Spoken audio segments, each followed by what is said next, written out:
We've worked with women and people who have had vaginismus for 16 years. Everything under the sun, which is not bad because we as pelvic floor physical therapists, we know how to treat a lot of stuff. If you pee your pants, come work with us. If you're constipated, we can help you. If you have painless sex, come on. But it's kind of hard for people to remember your name when they think of a problem if you're talking about every single thing. But I promise you, if someone says vaginismus, they're going to think of me. If they've been following me, they'll know, like, go call the Vagina Rehab Doctor because she got you. So that's one thing. And I'm not saying all of us have to only talk about one thing, but it can be definitely helpful for marketing. So it's the repetitive nature of, like, what are you presenting to the world? You know, what do you want to be known for? And so I think that is the number one thing, even if it's not on social media. How can you build up your community? Hello, everyone. I am so happy to have Dr. Janelle Howell, widely known as the Vagina Rehab Doctor. She is a pelvic floor dysfunction expert. She's been featured in Essence, U.S. News, Insider, Very Well, Therapy for Black Girls, Nicole, and Well Good. Since 2020, she has grown her social media following to over 300,000, with IG and TikTok carrying her largest fan base. Her unique style has made every pelvic floor concern that you can imagine incredibly easy to talk about and even more entertaining to learn from her. She's dropping guests tonight, y'all, for pelvic floor therapists, professionals to market their services so that the people they want can find them with ease. Let's go, let's go, let's go. Vagina Rehab Doctor, welcome to Pelvic Health Network. Thank you so much for joining me.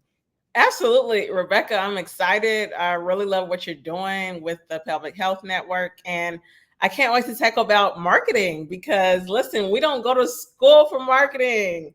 We go to school to learn about the body and anatomy and kinesiology. But, baby, when we're out there trying to find our clients, we need to talk about marketing. So I love that you have this platform, and I can't wait to talk. Yeah, we don't talk about marketing. That's the first thing I learn is that you can't sell anything if nobody sees you. You can't. Exactly. And not just sees you, but if you don't talk about how you can help them, if you don't direct them to the offer, then it's not a business. It's like a hobby.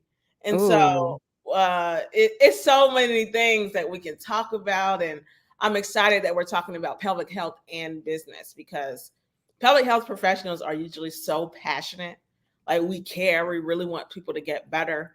And so if we master our marketing skills, or at least just improve on and keep growing in it, we can help so many more people. Yeah. So that's what I'm excited to talk about.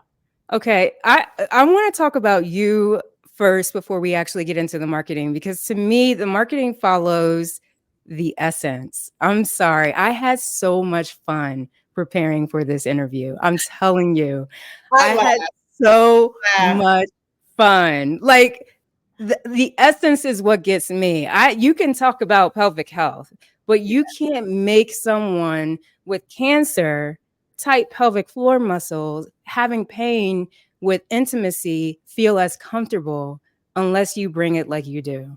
Yeah. I've never seen anything so entertaining, and you bring some really heavy topics out that will make anyone feel comfortable. Even the I would say even the hard crowd, which would, we're going to get into, but particularly hard crowd is very, religious, very confined people, and yet you're reaching them too. Yeah, absolutely. I mean, I love that social media allows you to be yourself if you allow yourself to be. Because social media doesn't stop you from having personality, from being authentic. Because let's be for real, in the group chat, y'all, we're going off. Like, we're having fun talking about stuff. But I think sometimes we think as pelvic health professionals that we have to be rigid and we have to be professional. And yes, we do want to be professional, but we want to make people feel comfortable. And we want them to feel like our content, because we all have content. We want people to feel that our content is relatable. And more than anything, we got to remember, especially if you're using social media, that when someone is on social media, they're not specifically looking for a medical provider when they log on Instagram. They're looking to be distracted. They're looking to pass time. They're looking to be entertained. They are maybe looking to learn as well. And so I like to keep that in mind. Like, social media is supposed to be a fun place. It's called social media. So I think that's important to keep in mind. Stay true to your authentic self. Don't be afraid to say what you want to say, exactly how you want to say it, as long as it's not disrespectful or, crude or, anything like that. So I think we should keep that authentic, real conversation, because we need to make sure our language is easy to understand, and also something that people are going to want to continue coming back to. I mean, that's so true. You said entertaining first, and you're right. It's a platform. It's a social media platform. And I'll be honest with you, it clicked for me with that video you did with your dad. You had all your tools out. You had your pelvic models. I even think you had, I'm not even sure if you had the silicone thing Yeah. yet, but the silicone vulva.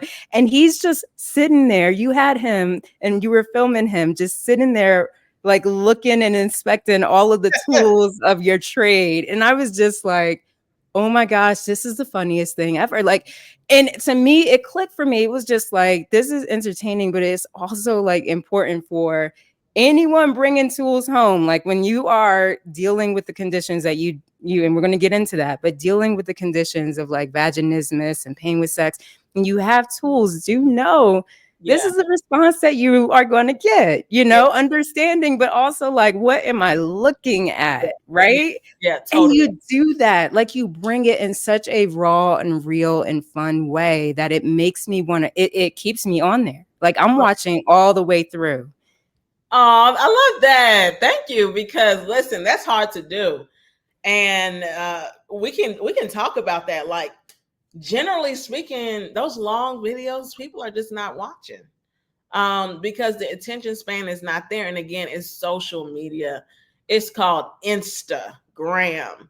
So you got to be instantaneously grabbing people's attention. And if you're not, then obviously the engagement is not going to be there. But I want to emphasize that, like, even if you're not like a super entertaining person, that's okay.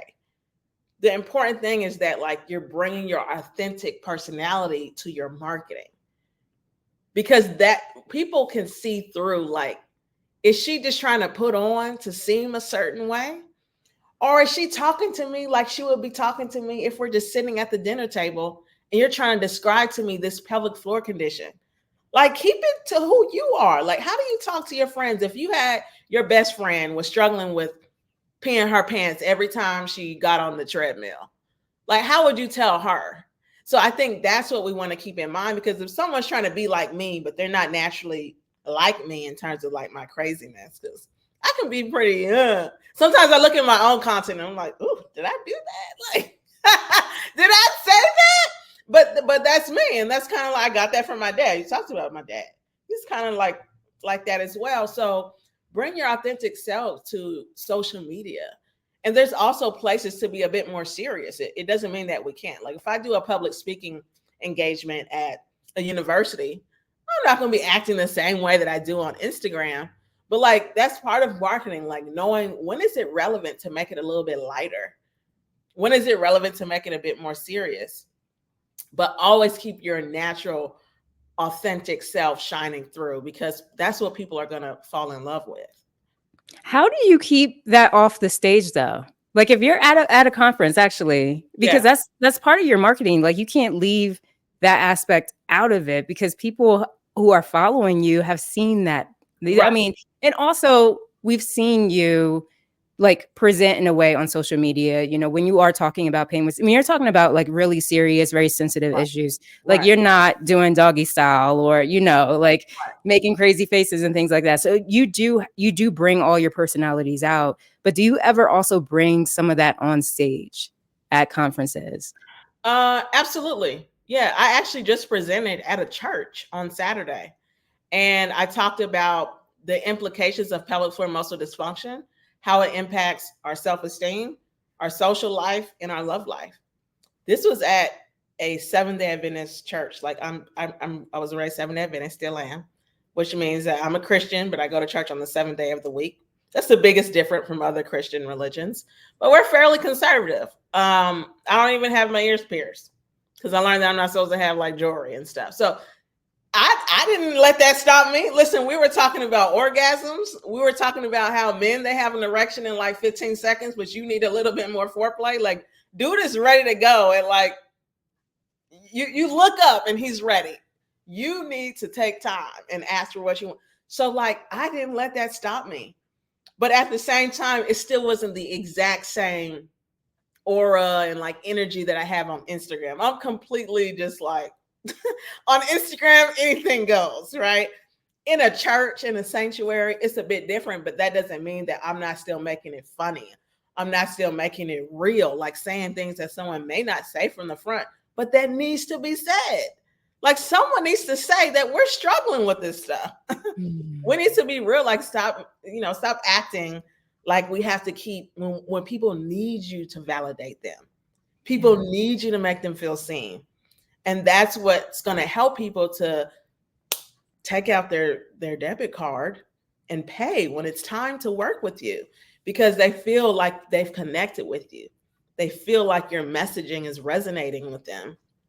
And so, yeah, sometimes I bring out that personality, but I try to make sure I'm still respectful of the environment, of course. I'm really sensitive to that, Janelle, because so I was raised not Seventh Day, but we kept Saturday as a Sabbath. So it was a fundamental Christianity, where we kept the Sabbath from Friday night to Saturday night. We kept a lot of the Jewish holidays, a lot of that.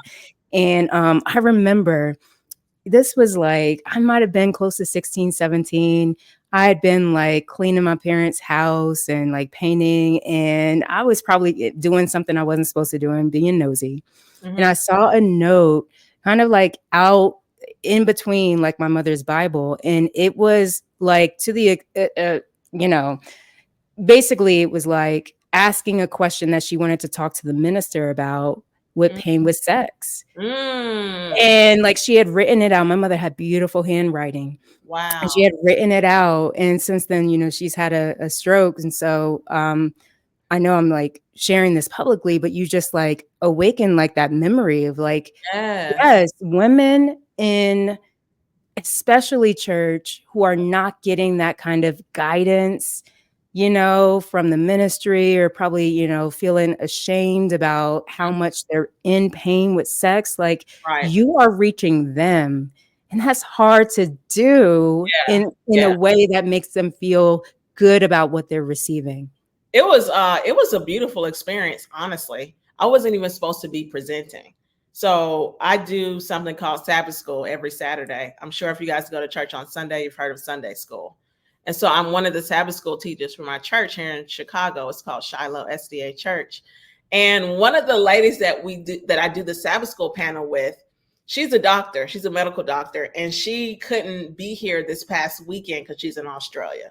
So she called me last minute and was like, hey, can you fill in for me at this women's empowerment conference and talk about pelvic health? I was like, I will. I will. So it was accidental. But when I tell you previously, because I started my business like in the pandemic. So I'm used to primarily sharing my stuff on Instagram, on TikTok, online, being fairly free because I'm not speaking to just a church audience. Now, if you go to church and you believe in God, that's fine, but it's not like a spiritual or religious platform. So for me, I feel more comfortable in that setting.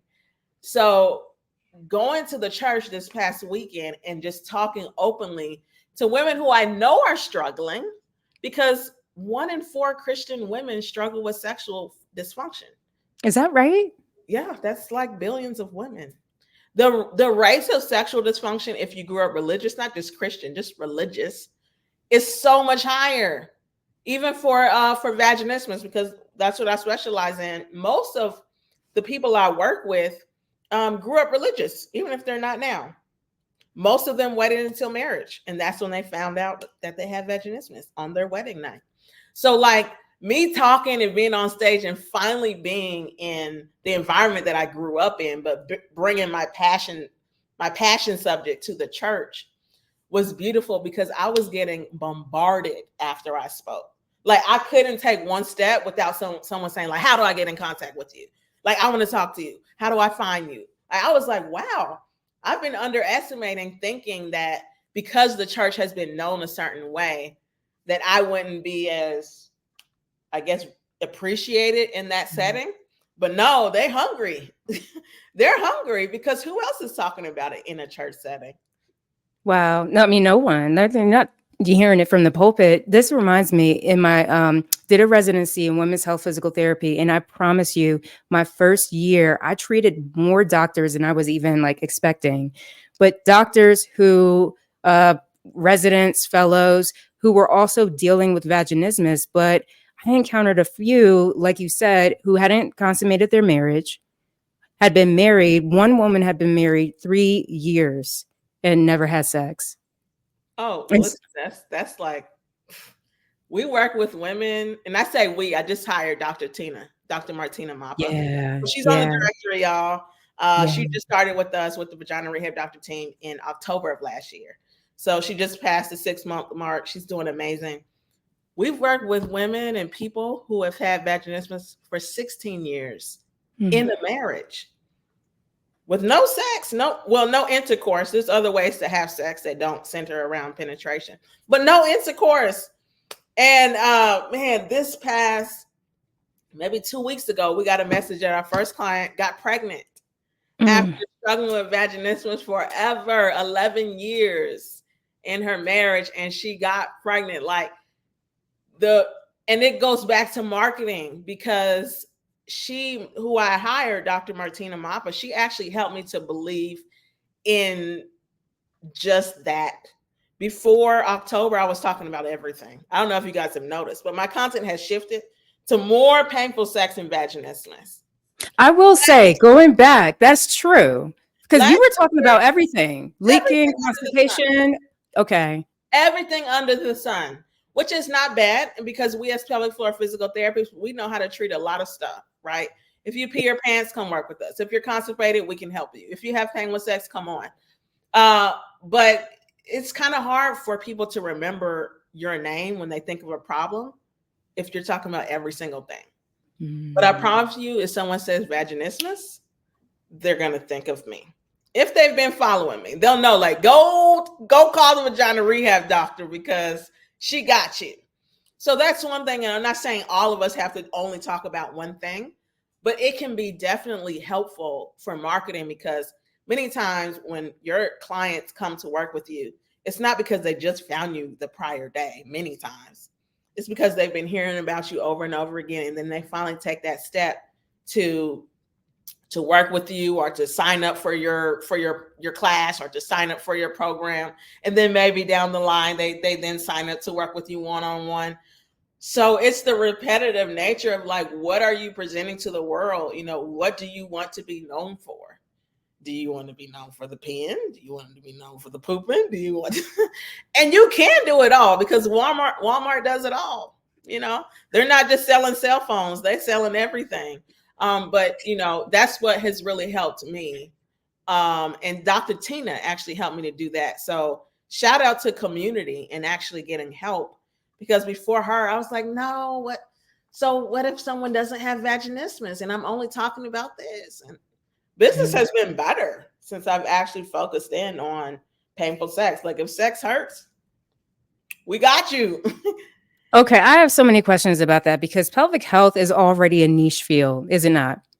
We're talking about pelvic health in physical therapy, especially. Yeah, right? it's niche. Yeah, I would agree, because we're not just physical therapists; we're pelvic floor physical therapists. We're like mainly just the pelvis. So Yeah. I would agree. Okay, so we're dealing with an already niche, very kind of like, I would say, highly specialized area where a lot of people are not very comfortable, with treating, across our own profession, even our physical therapists that are interfacing with doctors, great. A lot of doctors are not even seeing those patients. For you to go 11 years in a marriage, and it takes you finding somebody on social media to finally help you have sex, have a baby, like that's huge. So you're already niche just being a pelvic health therapist, but you're saying sub niche down even further. I'm saying that's worked for us. Listen, if Wow. you not having a niche is working, you probably, don't have to. But for me, I had way more fulfillment treating vaginismus than like incontinence or prolapse. Okay. Other people, they relate to prolapse. They themselves have been through it. Or, there's usually a reason why people niche down. Like for me, I have polycystic ovarian syndrome, which is still a pelvic health condition. And it intersects with sex, because if you can't get pregnant, right, because you're not ovulating, that's sexual, that's pelvic health, right? So for me, even since I was little, like I've always felt like not broken, but kind of defective in the sense that like I can't even regularly ovulate. Like I gotta try. I gotta literally watch how much sugar I'm eating, because it has a lot to do with insulin resistance.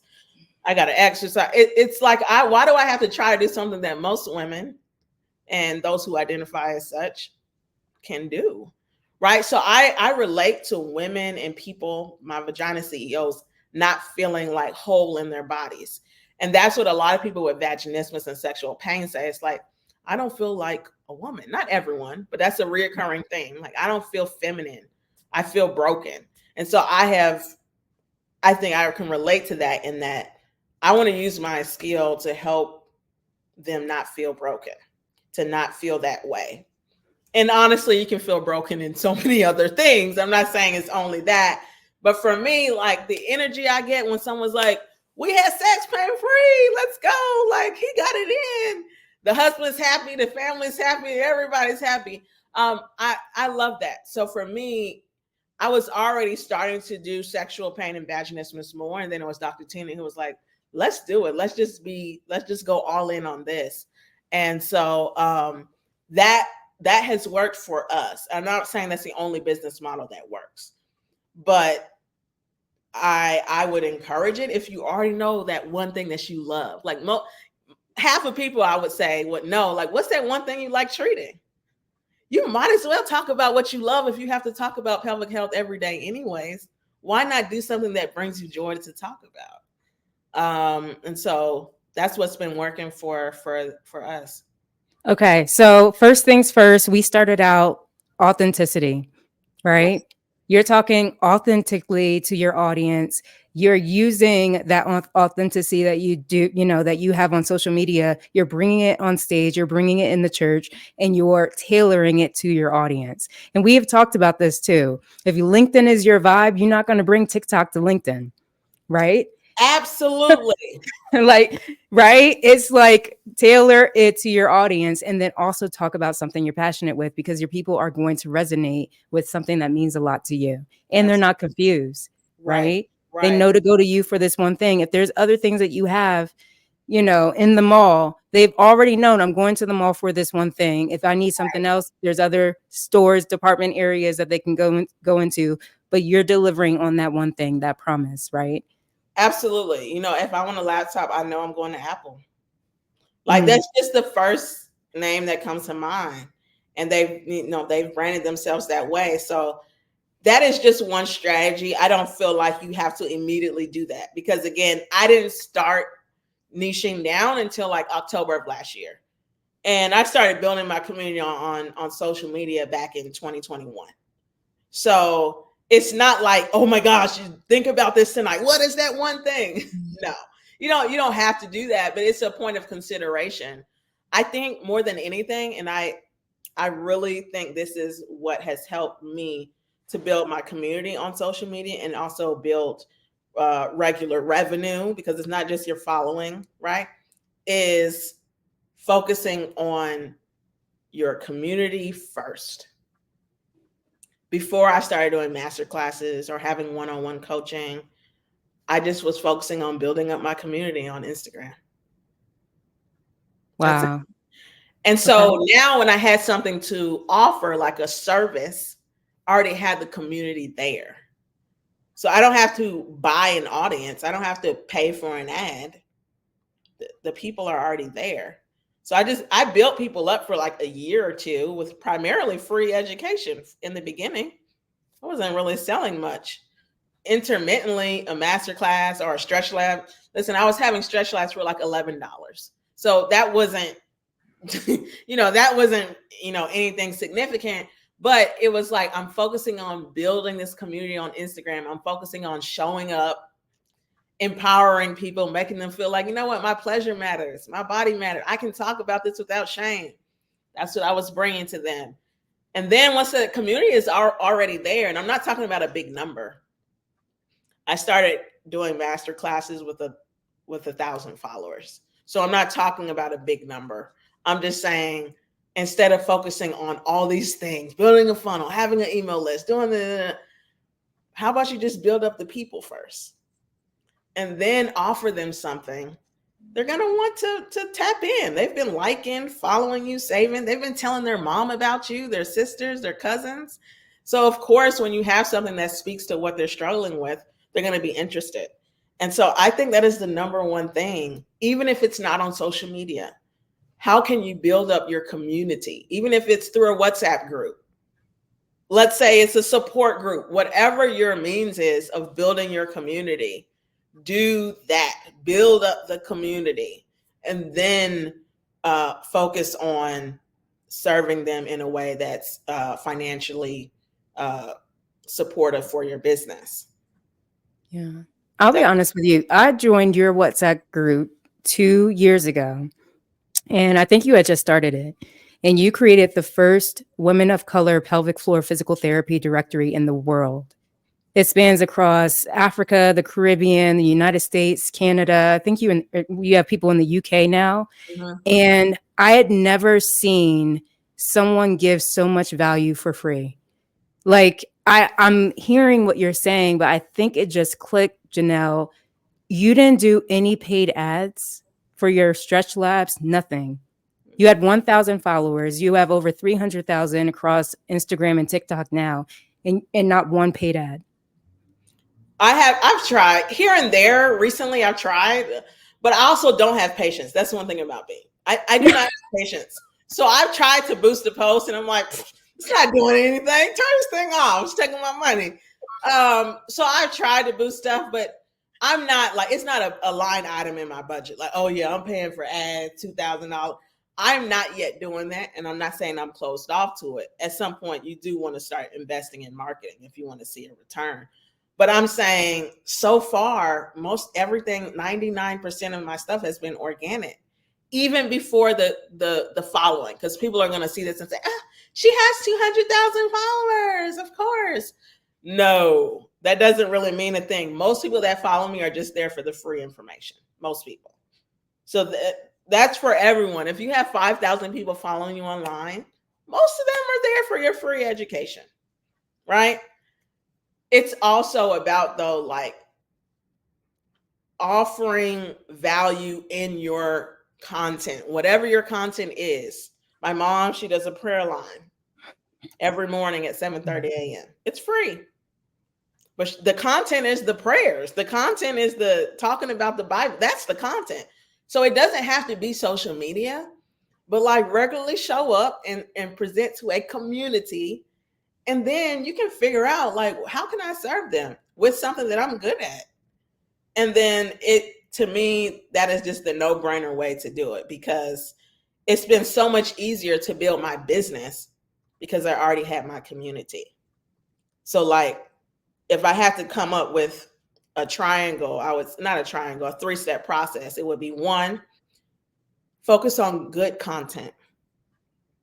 It doesn't have to be social media, but I've done it through social media, right? Another example would be an email community, right? Mm-hmm. You don't even have to go on social media if you don't prefer. If you just want to, drive content to that newsletter or that email community, or it can be an in-person meetup. Like, you meet up every 2 months in Chicago at the park, and y'all talk about, cardiac health, whatever it is, right? Give good content. Is it good? Is it valuable? How is this going to help them? Are they able to get this everywhere else? How are you different? Right? So do that. Good content. And then next, that content is going to build the community because they're going to start telling people. Naturally, they're going to share it. If I post something that's really good, it gets shared. It gets liked. Instagram is like, blow this up, right? And then once you start building the community from the good content, which is really just value, how are you giving value? Then naturally you can offer a service for a fee and build your capital. Okay. The first two things, you're not charging at all.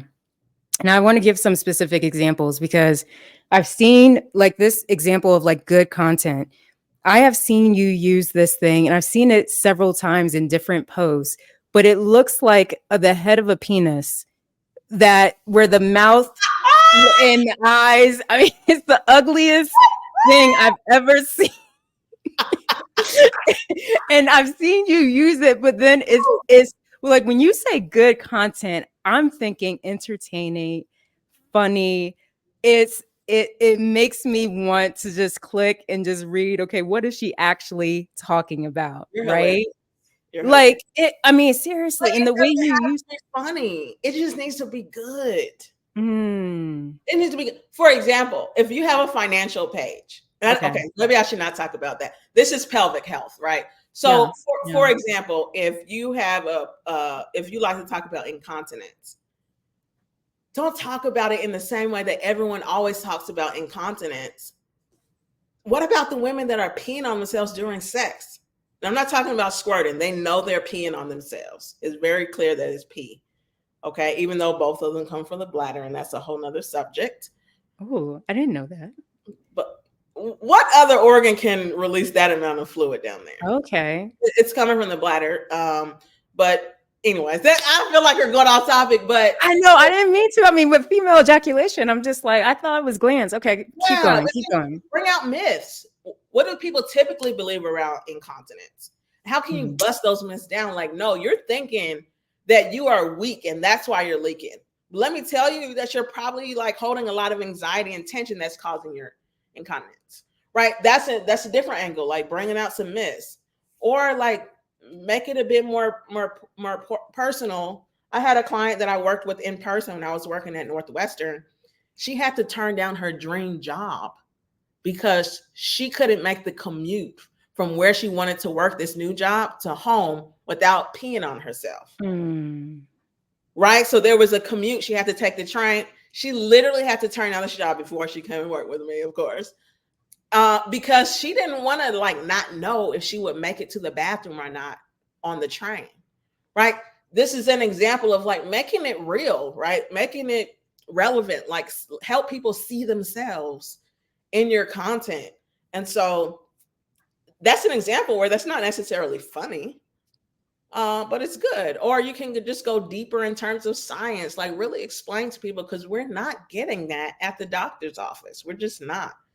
Doctors don't have time to be sitting there educating you on why this is happening, right? They just don't. And so good content, it builds your community. Eventually you can offer a service and build your capital. Okay, so what you're talking about right there was market segmentation. You are segmenting that individual, that avatar, if you will, who can't get from point A to point B without peeing on themselves. That's a specific type of, you're not just talking about incontinence, pelvic floor therapy. We're good for people to hold their pee in and for you to, you know, all the stuff like you're talking about. I see it all the time. You're actually specifically focusing on a segment of the population that has this particular issue that could be keeping them from getting to work. They cannot perform well at work if you're peeing every 20 minutes. I have a question for you on that then, because people always fear about time. How am I going to have the time to make all this content if I have to focus on that specific segment? Why is it worth it to focus on the religious couple where the woman has not, you know, has sex or penetration hurts versus just focus on all vaginismus? Sorry. Why is it worth it? Why is it worth it to go deep down into that particular person? Taylor Swift. Her lyrics are so specific. Her lyrics are like, I'm crying on the bed with my red t-shirt on, sad because he didn't want me. Like, the more specific you get, the more they're like, oh shoot, that's me.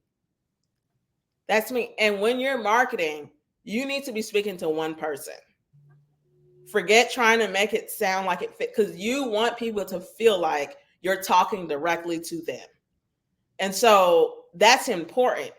Saying y'all, them, if y'all feel like, or that if you are peeing your pants, if you want to get laid, if you want to poop without straining, like make it specific, because that's who when people sign up, it's one person at a time putting in their debit card information. It's not everybody collectively saying here, right? It's one person at a time.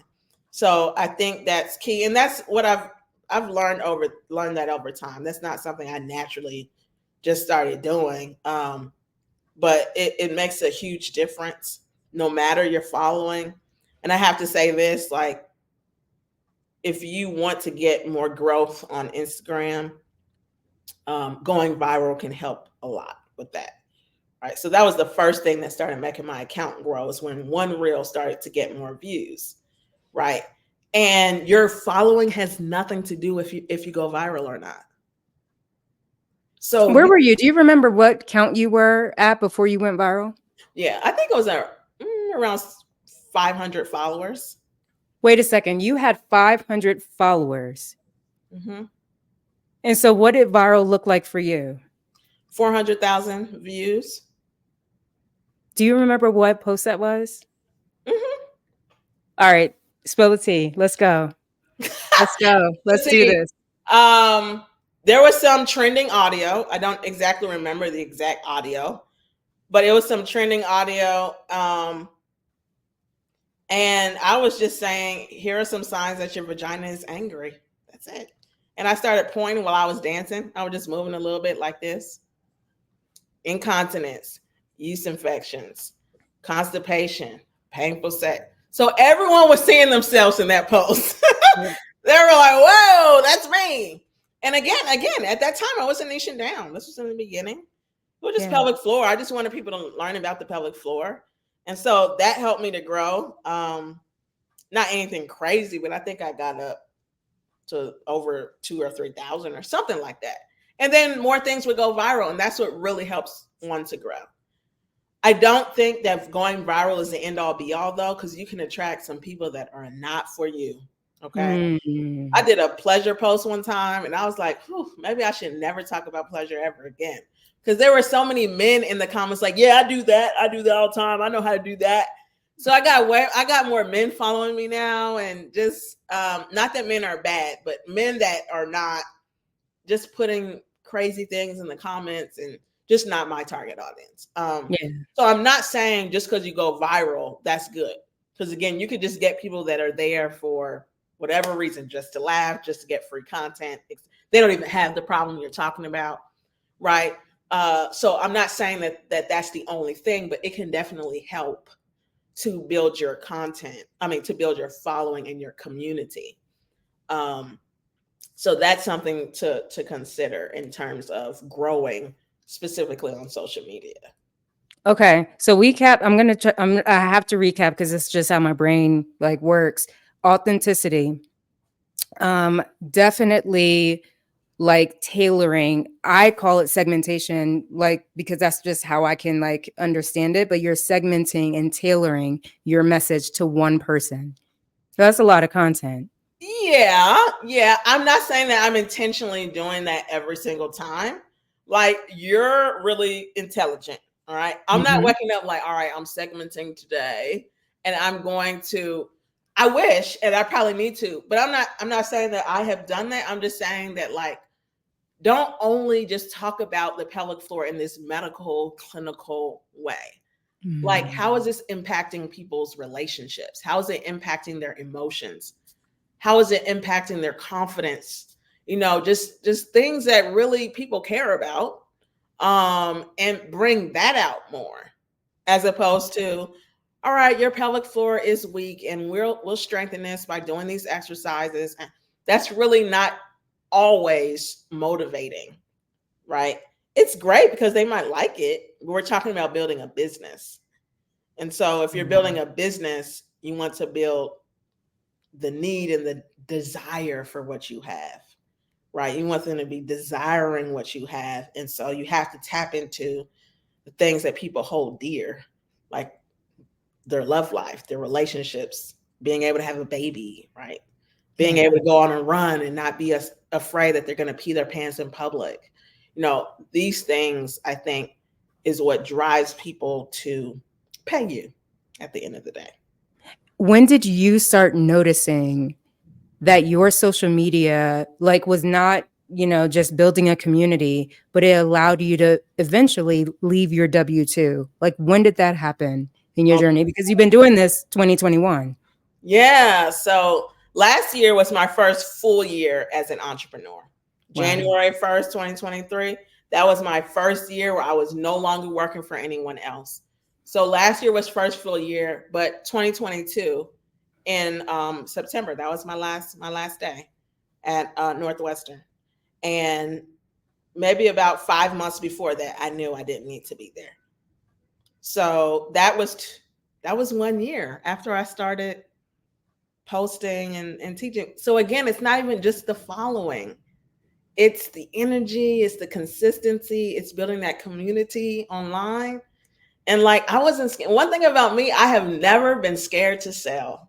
And I see that a lot among us, especially as women of color, as women in general, not just women of color, women in general, right? Being afraid to sell. And I'm just like, you are offering them the ability to change their life. If they sign up to work with you, sell. Sell. You are serving them, right? Fashion Nova does not care. They're texting me 5 times a day. You know, Shein, whoever, Amazon, they're not scared to sell to you. So why are you scared? So that's one thing, though, I think has been cultivated in me since I was honestly a little girl. Like, my mom has always been big on fundraising for Christian education. She would do fundraisers and concerts, and she would build money so that people could go to school, because private schools are not cheap, right? Mm-hmm. So she would do this, and sometimes she would do like these ad booklets, right? Where my dentist, Janelle, go ask your dentist if she could put an ad in this booklet. And I had to walk up to people asking them to give me some money to support me in school. And like, it was scary at that time. But now I'm 33 and I'm like, hey, I'm going to ask for your money because I know that I can help you.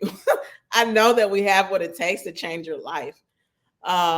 So that, yes. I find that very important. Like, we need to get rid of the shame as business owners to talk about our services, especially when you believe in what you're offering. You believe in what you can do. Don't be ashamed. Selling is not like sleazy or anything. You're offering people the capacity to be transformed by you and your business. And so let's just do that. Let's do that. Something I noticed when I'm looking at your content, though, I mean, if I had to like put a percent on it, it's probably 1% of your content feels salesy. I mean, I don't even know that you're selling until I like scroll and it's the last carousel and it's like the Vag Stretch Lab. Okay. I'm like, you deliver so much value. You give, and then you like ask a little bit on the I mean, like, how in the world? Like, it just doesn't seem salesy. Well, I think that's just how you perceive it. Because listen, I perceive it as me. I want everyone to know I'm selling. Because again, I don't consider it to be sleazy. I want y'all to know that I'm having this stretch lab. I want you to come move with me. Like, I want you to come exercise with me. No, it's not free. I guess I see that, and it's just like, oh, absolutely, I want to learn. Like, it just, it's not the same thing as Team Move, Team Moochie, all of those just popping up. I'm seeing the ill maquillage. I mean, I'm seeing all this salesy stuff, and then I see you, and I'm entertained. I'm educated. Okay. I'm informed. That's encouraging for me. Yeah. Because like, I feel like in business, there's like 2 trains of thoughts. Mm-hmm. I've heard from people, don't sell every day. Don't sell all the time. Serve, then sell. Serve, then sell. And that could be working for a lot of businesses. for me, because I haven't been doing a lot of paid ads, my revenue sort of depends on what I talk about. So Mhm. like for me, I don't really have a problem selling. Right? Imagine that Walmart just shut down for a whole week. We're not selling, we're just serving. They selling every day. So like and again, we all have to figure out, what do you feel comfortable with? Because some people do like to serve, sell. But I know even my free content is a blessing. So I don't really have a problem selling something else of even higher value, because I get messages from people overcoming vaginismus from my free content. Okay. People overcoming incontinence, they're not peeing their pants anymore from free content. So if I know, listen, if you absolutely can't work with me, that's okay. Go save all of my posts. Go through my posts. Do that stuff because it works. I'm still a doctor educating you online. And Right. so I feel fine knowing that everything can't be free. And when I have something to offer that supports the health of my business, I shouldn't feel shameful to talk about it when I'm helping everyone who is willing to learn and read my captions. Okay. Okay. So let me bring this full circle, right? If I want to sell on platforms, and I know we've talked about this before, but LinkedIn, it's an untapped market right now, and you're on there. But if I'm looking and I'm trying to get to that audience, and this is for me, so I'm going to kind of steal you for a little coaching sesh, Oh, right? I don't know if Steal I you can for, on this I'm one. just saying for LinkedIn, it's a different audience, but I'm finding that video content goes really far. There's a doctor I'm following, and he'll bring a lot of his TikTok or Instagram videos onto LinkedIn. And I'm like, that's really working for him. That's working for him. But I'm finding that when I have to do like a talking head video, I'm less likely to put that out. I'm just less likely to like really feel confident with that. So how would you say someone like me should start out, who's like not really comfortable just yet, just talking right to a camera, just me and the camera? You're doing it right now. So basically use what you do best. Just start there. Heck yeah. Heck yeah. Heck yeah. Don't do what you do worse. Hmm. Do what you do best. And also, I don't know that I can help that much. I was going to ask you for tips for LinkedIn. Because I want to get on LinkedIn, but I feel intimidated by LinkedIn. I'm like, I ain't got no followers over there. How the heck am I going to build this up? Where do I even start? How do you grow over here? Like, what are the strategies over here? I just don't know it. That's And crazy that you say that. So you've been featured in these magazines on these different platforms, US News, and that was all from your Instagram. I think LinkedIn when I think of those big, like media heavy. no, ASEC, the Wow. American Association for Sex Educators and Sex Counselors, they had me do their keynote address last year, speaking Come to on. like over 100 sex therapists. They reached out because of what they've seen on Instagram. The American Medical Association reached out to me to speak. People who write books, like companies, have reached out to me to write a book. I've turned those offers down. But no, because guess what? Those people are on Instagram. Let's go. Most people are on Instagram. Now, that doesn't mean I would not sign up for a class on how to grow on LinkedIn, because I would love to get over there. I just don't know. It's different. It's new. Like, I would love, like, let's chat after this. Wow. Because I want to get over there so bad, because I know I can help even more. Because at the end of the day, we need the OBGYNs to learn about the pelvic floor too. Thank Like, you. we need the sex therapists to have relationships with us and know how to contact us and refer and all of that.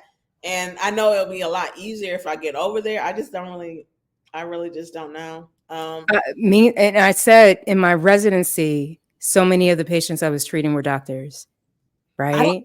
when you said that All in over. my mind, I was like, dang, how did you do that? I don't know how. Wow. All right. So Janelle, to me, it's like, okay, I'm taking away nuggets for real because you found something that works for you. Mm-hmm. we get so distracted. I get so distracted. I'm talking about myself. I get so distracted with social media because I'm looking at what's working for you and I'm trying to apply it for me. Mhm. Right. And what you're leaving me with is I need to be authentic. I need to just be myself. Right. And work with a platform that's been working for me. Work with content, work with a subject, a topic that's been working for me and stick with that. Grow my community around that. Right. And also like learn the, for example, like I was saying, like if I go to speak at a church, I'm not going to have the exact same energy as I have on Instagram. Okay. For Instagram, there are certain things I feel like everyone should know. You don't want to just be posting long videos, especially if it's like a reel. A reel is Mm. made to be short and catchy. It's probably not going to reach a big audience. It's like, all right, and so today we're going to be talking about the pelvic floor. This is the attachment point. That's not going to capture anyone. Well, maybe a few people. Your mom will like that post, and maybe your best friend and a few others, right? But you want to keep those real short because you want to increase the chances of people watching the full thing. What are you talking about? 15 seconds, 20 seconds? Like how short? Like 5 to 8 seconds. Not Five every to time, eight. but for a reel. Now I go live and I speak for 15, 20 minutes. No, I've seen you have had 5 to 8 seconds. And it makes me actually, because if I don't get all the stuff in the captions, it makes me watch again. Does that add to watch time? Yeah, if the content is good. Now I'm not just saying you make some random and it's not interesting, whatever, but Yeah. you're gonna increase your chances of that. So this is just an example of what I'm saying. I'm not saying only be your authentic self and not try to learn the platform that you're on. Right? Learn the Mhm. rules of the land. Like learn the rules of the land. If you're trying to come to LinkedIn, maybe you should talk to someone who has grown their following, ask them what they're doing, right? Or if there's a class on it, you should take it, right? But in addition to that, bring out what you do naturally. Like what do you have fun with? Do that. Like I think it would be cool if there was like a reel like showing you setting up your video and your cam and you're like, I'm about to go into the hospital today. Something short caption. It's like showing you in your element. That might take off because what you're doing is so different. So yes, you're in pelvic health, but you're making it a network. Like that is creative. So learn about how you can thrive in the specific land that you're trying to market on. And I'm not saying you can't get started, right? Because I think eventually I'm just gonna start posting on LinkedIn, even if I don't know, right, the Mhm. stuff. But it would be of my benefit to like learn some strategies on like what are people doing on LinkedIn that are working. And so that's what I would encourage. Okay. I want to like for therapists to just kind of know because maybe not all of us know, maybe you don't offer this, but a lot of us just need feedback. And I've seen you do this, like kind of, in smaller settings, definitely WhatsApp group, like you give so much love and support there. If somebody wanted to work with you or learn from you, is that something in your capacity that you're doing as well on the marketing front for specifically pelvic health professionals, in addition to what you're doing with your clients? What I have been considering doing this summer is a social media 30-day course of like how to grow your audience. Again, what has helped me to be successful as a business owner is that my audience was already there. And I think a lot of times we're trying to do both at the same time. We're trying to grow the following, we're trying to grow the audience, we're trying to grow this, and we're trying to have a paycheck. And I think many times those are two different things. And so it can make it difficult, right? So I would love to do something like that this summer. I don't have any specifics right now. But I would love to do something this summer for business owners who want to use social media to build their community through good, relatable content so that they can then use that same community to build a thriving business. And I think everyone should know, like, if you're on social media, if you have a page, I feel like we all should know how to grow our community on there, so that we can get more people to learn about how we can help them. Oh, absolutely. No, for sure. And just the feedback though, like the feedback of not being dry, of mixing it up, of talking to the one person, maybe talking to several groups of people, but with this specific issue, like Right. that's the feedback. You know, the value that you're bringing is actually like even doing something in a group format. Like totally, I would sign up for that, right? Because Instagram is still like not my main platform. I've been getting more leads, like you said, on LinkedIn, See, right? this is why I want to talk to you. Okay, so Yeah. listen, because we're talking about marketing, right? Yeah. What's one thing you're doing? Because one thing that you're doing to get leads on LinkedIn, I'm sure can help people with Yeah. Instagram and TikTok too. LinkedIn was a learning curve though. So you know how you follow someone on Instagram. You got Mm-hmm. to connect with them. I didn't realize it's the connections that How actually are you get connecting you. with people on So LinkedIn? it's literally the click of a button. It's like I was following folks and that just I thought that that was like, oh, you know, like actually following them so that I can message them. And like you have to know actually like figure out how to connect with them, click the drop down, do whatever, and ask to connect. And so if there was a doctor or if there was a surgeon that I knew, I'm like, I want to get in touch with this person. They're doing so many of the same surgeries that I want to see people for real early on. You know, I am targeting women in the hospital after C-section. I want to see them before they even go home, right? I want my program to be taught to therapists in those hospitals so that they can see those women before they go home. Okay, So I needed to connect with the doctor and the message. but what And does then that mean? that means that I was brought into their community and everyone they're connected with can now see that they just connected with me. Okay, so is there a button that says connect? Yeah. And that's all you do. You just press that button. I started to connect instead of follow, and it switched something with who was then starting to connect with me and asking to connect. And so then when I would do a live like this, we're on live on Instagram, right? LinkedIn right now.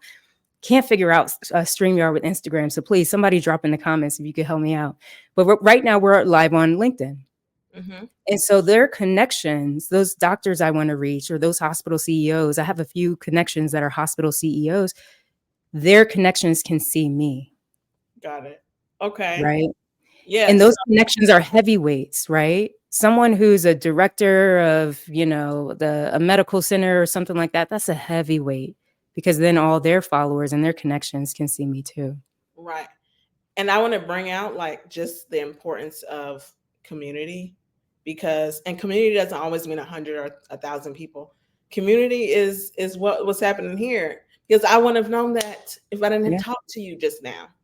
Because I Yeah. wasn't going to Google how do you get a doctor to notice you on. I probably wasn't going to do that tonight, or tomorrow, or next week. So the importance of collaboration, connection, and community. That is also another way to market your business, and that's something I'm just starting to do this year. Is like trying to build more relationships with other professionals like OBGYNs, sex therapists, sexologists. That has been something new that I'm doing because the pandemic kept me inside. Like I'm just doing social media, but now it's a goal of mine to do more of that because we can't do it alone as pelvic floor physical therapists, especially when most people don't even know about a pelvic floor therapist. Like if we're That just part. honest, like there's so many people that haven't even heard of the pelvic floor and a pelvic floor physical therapist, but most people have heard of a medical doctor. Yeah. Most people. And so it would make sense to make some connections like that. So thank you for sharing that. I'm gonna try that and see if that helps me to reach more people and like connect with other professionals in this field, especially for sexual wellness and sexual pain, because it's my thing. Yeah. So I appreciate you bringing that nugget. No, I mean, honestly, I want to close with this because I think that this needs to be said again. I dropped it, but I'm going to pick it right back up and just say it again. What you're doing with visibility for women of color physical therapists, right? For Mm-hmm. me to even have some of the confidence that I've had over the past 2 years, I'm telling you, it is solely from that WhatsApp group that you created for women of color pelvic floor PTs. Like we tell you that in there, we show a lot of love. I mean, at least, you know, Yeah. Most of us, I feel like, do appreciate the work that you do for us, but the visibility that you're bringing to us is second to none. And I've been a part of a lot of organizations, and so you're not just like giving us confidence with marketing and getting our message out. Yeah. You've created a community where we now are feeling like, okay, feeling good. I'm going to reach out to this person. I'm going to reach out. This is a connection that I want in my circle. And Yeah. so, like, I can't thank you enough for that, really. Oh, thank you. Yeah. Thank you. I love that because it makes me feel encouraged to keep pouring into that community, keep pouring into this directory. I feel so passionate about the fact that we need more representation for women of color pelvic professionals. Mm-hmm. The numbers of what's going on with Black women in medical care, it's tragic in terms of the rates of death, in terms of the mortality rate for cervical cancer, in terms of fibroids, and why we have so much more and they're not found until by the time we need a hysterectomy. And there's just so much impacting Black women at disproportionate rates in comparison. And so it really does help our community, our patients, to feel a bit more comfortable when they can work with someone that can relate on a cultural, racial level. Not all the time, and I'm not saying every Black provider is a good provider, but I think it's so important. And that was it for me. Like, I just noticed, like, hey, how come most of these directories, like, there's no diversity here? And I was just sending people their way because people would message me all the time. How do I find a pelvic floor therapist near me? And I'm like, just sending them free marketing. No It's one true. paid me nothing. I was just sending them patients. And I was like, hey, wait a minute. How about I just start a directory for us? Because we're not getting any visibility enough, at least anywhere else. So thank you for joining and what you're doing with the Pelvic Health Network to get it out. With media, because we need media to get our message out. And so I'm excited for where things can go. And I hope we can do more of this. Are you going to Jamaica? Oh yeah. I'm for the record. If the Vagina Rehab Doctor is putting on a retreat, like I would have to be pregnant. Which yes, I'm definitely like that. I'm trying, but I'm telling you, I'd have to be with child, right? About to give birth to not go. Like absolutely, like hands down. Yes, I'll be at Jamaica. I'm with my camera, my video equipment, Yes. definitely documenting the whole thing. Yeah, Yes. I'm excited. I'm excited. So for people who don't know, like we have a retreat once a year for the pelvic floor physical therapists in our directory. And so last year we were in Georgia. This coming year in October, we're going to Montego Bay, Jamaica. It's going to be educational, but also restorative, right? Because burnout is real and we got to take care of ourselves in order to take care of our community. So I'm excited to connect with y'all. And yeah, thank you for having me on this interview today. You are so welcome. You have so much love. I know you can't see it, but there's so much love for you in the chat. Definitely, I I'll be can't see a reading these thing. Like I can't see nothing. anything. I'm I got sitting the here wondering, video like, view. watching. This has been wonderful. Thanks, everyone who joined live tonight. Definitely leave your comments. You ask questions. This has been amazing. I'll put all of this out to the Vagina Rehab Doctor. Janelle, thank you so much for joining us. Bye, y'all. Thank you.